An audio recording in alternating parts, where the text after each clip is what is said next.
Olá, pessoal. Essa semana nós vamos iniciar, o nosso conteúdo de fato, sobre lógica, explorando dois conceitos básicos para a gente entender todo o conteúdo aqui para frente, são os conceitos de proposições e conectivos lógicos. Então nós vamos falar sobre o que é uma proposição, como proposições são unidas a partir de conectivos lógicos para formar novas proposições e avaliar o valor lógico dessas proposições a partir do uso desses conectivos. Então, para começar, vamos pensar no que é uma proposição. Uma proposição, na verdade, é uma expressão de um pensamento com um sentido completo, né? Então, é uma frase, uma sentença que expressa um determinado pensamento que tem um sentido completo, né, nesta frase. Então, as proposições são utilizadas para afirmar juízos, para exprimir fato, para exprimir juízos, para afirmar fatos, né, para negar fatos também, né? Então, vamos a alguns exemplos, né? Por exemplo, Recife é a capital de Pernambuco. É uma proposição. Minas Gerais não tem praia. Note, é uma proposição também que está sendo usada para negar, né, um fato. Dante escreveu os Lusíadas. Então, tudo isso aqui são proposições. Um fator importante, né, central para nós aqui no estudo de lógica, é que toda proposição ela tem um valor lógico. E esse valor lógico pode ser verdade ou a falsidade, né? Então, uma proposição ela pode ser verdadeira ou falsa. Notem que no nosso exemplo aqui, ó, as três preposições que nós falamos no exemplo, as duas primeiras são verdadeiras, né? Recife é a capital de Pernambuco e Minas Gerais não tem praia. Mas a terceira e última, ela é falsa. Dante escreveu os Lusíadas, é falso, né? Não é verdade que foi Dante que escreveu os Lusíadas. Quem escreveu os Lusíadas foi Camões. Então, uh, o valor lógico das duas primeiras seria verdade, né, ou verdadeiro, e a terceira, ela é falsa, né? Temos aqui mais outros dois exemplos, né, de proposições. A proposição A, o mercúrio é mais pesado que a água.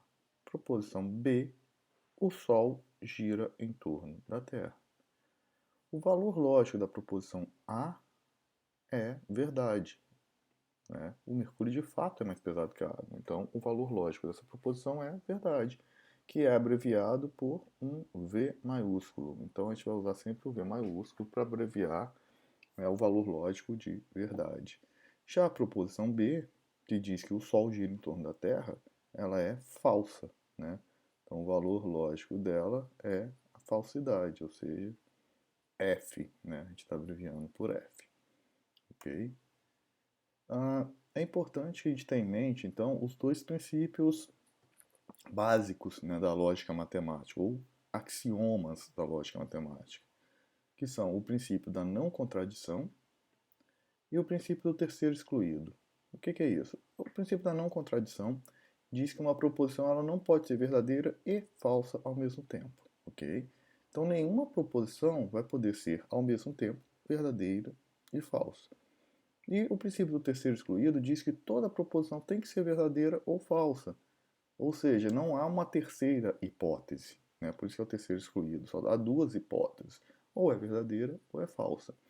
Então, na hora que a gente junta o princípio da não contradição ao princípio do terceiro excluído, nós chegamos à conclusão que toda proposição ela tem que ter um valor que tem que ser verdadeiro ou falso e não pode ser os dois ao mesmo tempo, ok? Então, toda proposição ou ela vai ser verdadeira ou ela vai ser falsa. Nunca vai haver uma proposição que não é nem verdadeira nem falsa, né, que é o princípio do terceiro excluído, e também não vai haver nenhuma proposição que seja verdadeira e falsa ao mesmo tempo, que é o princípio da não contradição, né? Esses são os princípios da lógica clássica. É claro que uh, há proposições que elas podem ser verdadeiras ou falsas, né, de acordo com o modo em que você a interpreta, né? Aí já é fruto de estudo de uma outra categoria de lógica, que é a lógica modal, né?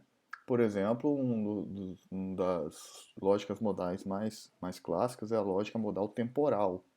a lógica modal temporal, ah, você passa a avaliar se a sentença é verdadeira ou falsa de acordo com a modalidade de tempo. Então você vai falar, olha, é sempre verdadeira, ou em algum ponto do tempo ela é verdadeira, né? Mas, enfim, não é o nosso caso aqui, a gente não está preocupado com a questão da modalidade. Nós então vamos estudar aqui a lógica clássica, né? A lógica matemática clássica, e aí ela vai atender sempre esses dois princípios aqui, o da não contradição e do terceiro excluído. Ou seja, ela nunca vai ser verdadeira e falsa ao mesmo tempo, e ela tem que ser ou verdadeiro ou falsa. Ela não pode não ser nenhum dos dois. Beleza? Então vamos lá. Dito isso, vamos a um outro conceito. Né? A gente viu o conceito de proposição, que é a expressão de de um pensamento, né? De um fato ou de um juízo sobre algo, né? Que tem um significado completo. Mas as proposições podem ser classificadas em proposições simples e proposições compostas. O que é isso? A proposição simples é aquela que não é subdividida não é possível de ser subdividida em nenhuma outra proposição, né? Ou seja, ela é simples ou atômica, né? Ou seja, ela não é composta por outras proposições. Essas proposições simples, elas são normalmente designadas por letras minúsculas, tá? Aqui já estou falando de formalismo, né? Quando a gente for começar a formalizar isso em lógica, né? Nas nossas proposições lógicas, nós vamos usar letras minúsculas para proposições simples, né? Essas letras minúsculas são chamadas de letras proposicionais, porque elas representam proposições, né? Então, exemplos de proposições simples. Carlos é careca. É uma informação que eu estou dando sobre uma pessoa que é o Carlos. Eu não tenho como quebrar essa informação em partes menores, né? Ela é uma informação atômica. Então, é uma proposição simples. Então, Carlos é careca. Eu chamei de P. A minha proposição P aqui. Eu poderia ter usado qualquer outra letra minúscula, tá? Mas é uma convenção, né? A gente normalmente começa as nossas proposições pela letra P, P de proposição, né? Então, mas nada impede que eu tivesse usado A, B, C, né? A gente usa letras minúsculas para falar de proposições simples. Então, minha primeira proposição simples, Carlos é careca, eu chamei de P. A outra proposição que eu tenho aqui, ó, Pedro é estudante. Note, é uma outra proposição que eu não tenho como quebrar em informações menores. Eu tenho uma informação apenas sobre uma pessoa que é Pedro. Então, eu não tenho como quebrar isso em informações menores. Por isso, ela é considerada uma proposição simples. E aqui eu usei a letra Q para representar essa proposição. O uso das letras para representar a proposição, para formalizar, a gente vai ver mais à frente, né? Um exemplo mais claro de por que usar, né? Beleza, então, uma vez que a gente entendeu o que é proposição simples, vamos ver agora o que é proposição composta, que aí de repente fica até mais claro o que é a simples, né? A composta, a simples é aquela que não é subdivisível, né? Ela não é formada por outras proposições. A composta, em contradição a isso, né? É aquela formada pela combinação de duas ou mais proposições, sejam elas simples ou não. Então você vai pegar duas proposições simples, vai unir e vai formar uma composta. Aí você pode pegar essa composta, por exemplo, e unir com uma outra simples e formar uma terceira composta também. Então a proposição composta ela pode ser formada por duas simples, ou por uma simples e outra composta, ou por duas compostas que por sua vez também foram compostas por outras compostas. O fato é, você vai partir de proposições simples, e com a união dessas proposições simples você vai formando proposições compostas, e essas compostas podem ser unidas para formar outras compostas também, né? E essa união de proposições ela é feita através dos conectivos lógicos, né? Que é o outro conceito que a gente vai ver nessa aula. Então, nessa aula a gente vai focar no conceito de proposição e conceito de conectivo. E aí vamos falar dos valores lógicos de proposições, que a gente já viu, né? Que para proposições simples, né, é verdadeira ou ela é falsa, né? E aí a gente tem o princípio do terceiro excluído, né, que impede que não seja um nem outro, e o princípio da não contradição, que impede que ela seja os dois ao mesmo tempo. Beleza? Então, voltando aqui, a proposição composta, ela é a junção de duas ou mais proposições por meio de conectivos lógicos. Nós vamos ver, né, na sequência dessa aula, quais são esses conectivos. E as proposições, enquanto as proposições simples a gente designa por letras minúsculas, as compostas são designadas por letras maiúsculas, né? A gente tem aqui, por exemplo, P, Q, R, S maiúsculo. Então vamos a um exemplo, né? No exemplo de simples, nós tínhamos dado duas proposições, Carlos é careca e Pedro é estudante.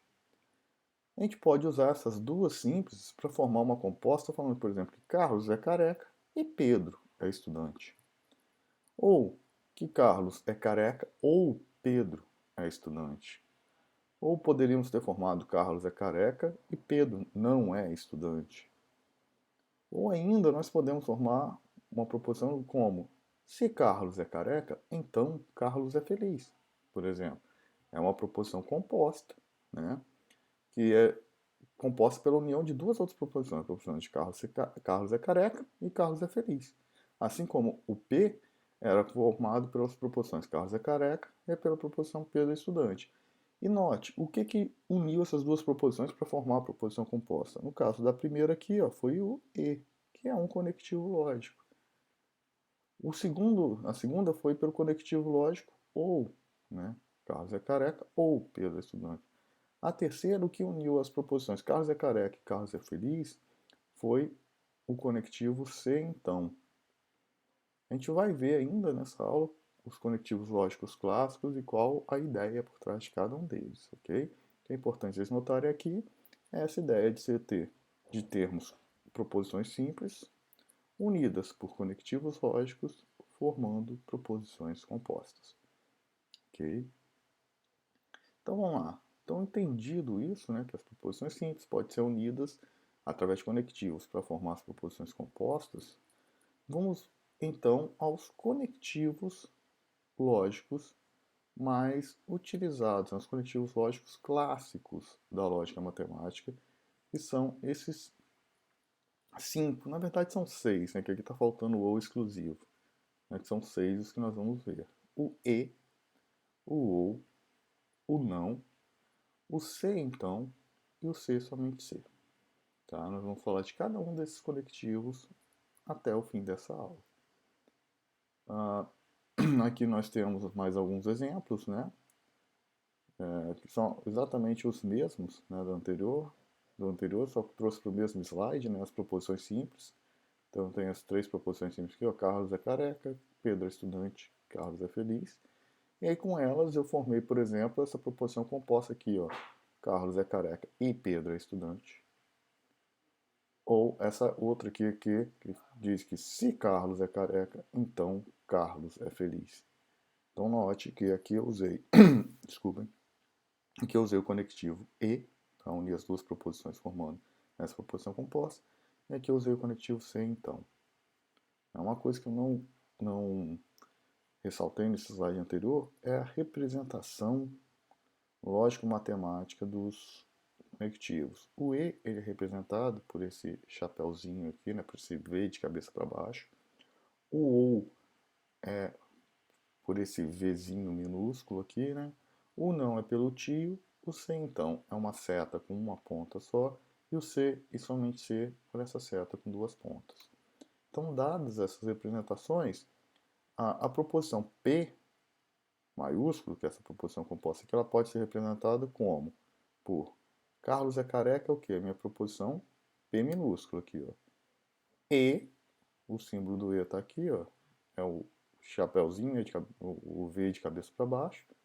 Pedro é estudante. Pedro é estudante é minha proposição Q minúsculo. Então, a minha proposição P maiúsculo, ela pode ser representada por P minúsculo e Q minúsculo. Já a minha proposição Q maiúsculo, ela é uma proposição que liga as proposições Carlos é careca com Carlos é feliz através do conectivo se então. E ela diz que se Carlos é careca, então Carlos é feliz. Então como que eu representaria ela? Carlos é careca é a minha proposição P minúsculo. Se Carlos é careca, então, aqui é o conectivo se então, Carlos é feliz é a minha proposição R minúsculo. R minúsculo, tá aqui. Tranquilo? Então, com isso, né, a gente consegue ver como a gente pode representar, né, simbolicamente as proposições usando os conectivos. Ok?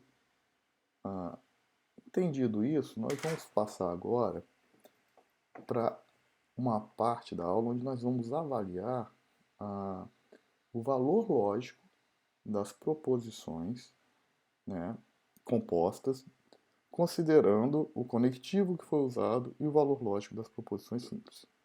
Ok? Vamos fazer uma pausa aqui e aí na próxima aula, na próxima parte dessa aula, né, a gente vai discutir esses valores lógicos, ok? Então vamos só fazer uma pausa, tomem um cafezinho e voltem para assistir a segunda parte da aula.